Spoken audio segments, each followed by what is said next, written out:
आज के त्योहार के रक्षाबंधन की आप सबको और आपके माध्यम से पूरे प्रदेश और देशवासियों को रक्षाबंधन के त्योहार की बहुत बहुत बधाई और शुभकामनाएं देना चाहता हूं। बीजेपी ने अपने ही बीजेपी के जेपी भेज दिया।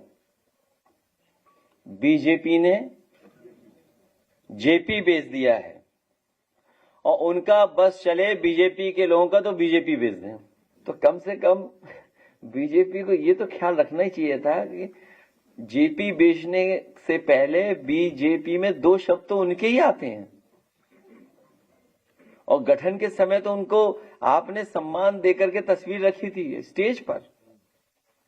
और लगता तो ये कि भाजपा सरकार नहीं, दुकानदार हैं ये लोग, दुकानदार हैं ये, सरकार नहीं चला रहे हैं, इसीलिए बेच रहे हैं ये लोग। और या यूं कहें कि कोई खरीदार नहीं मिलना, नहीं तो ये बीजेपी को बीजेपी बेच दे,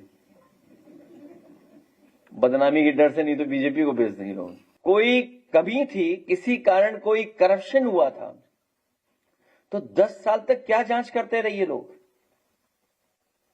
उनके एक मंत्री इतने समझदार थे कि जब ऊपर पहुंचे वो टॉप फ्लोर पे तो बोले ये हेलीपैड की आवश्यकता क्या थी इस बिल्डिंग में।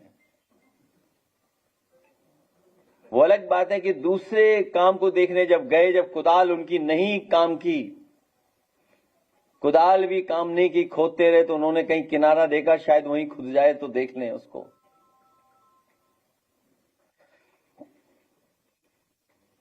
और आरोप इसलिए लगाते हैं क्योंकि ये जनता की पैसे से बनी हुई संपत्ति को बेचना चाहते हैं और अपने लोगों को देना चाहते हैं। हम समाजवादी लोग मिलकर के रक्षाबंधन में संकल्प लेते हैं और कल भी ये बात रखी थी हम लोगों ने कि भविष्य में माताओं बहनों के सम्मान के लिए और उनके सुरक्षा के लिए हम लोग संकल्प लेते हैं और आने वाले समय में समाजवादी सरकार बना करके उनके सम्मान और सुरक्षा की पूरी रखवाली करने का काम हम सब लोग मिलकर के करेंगे।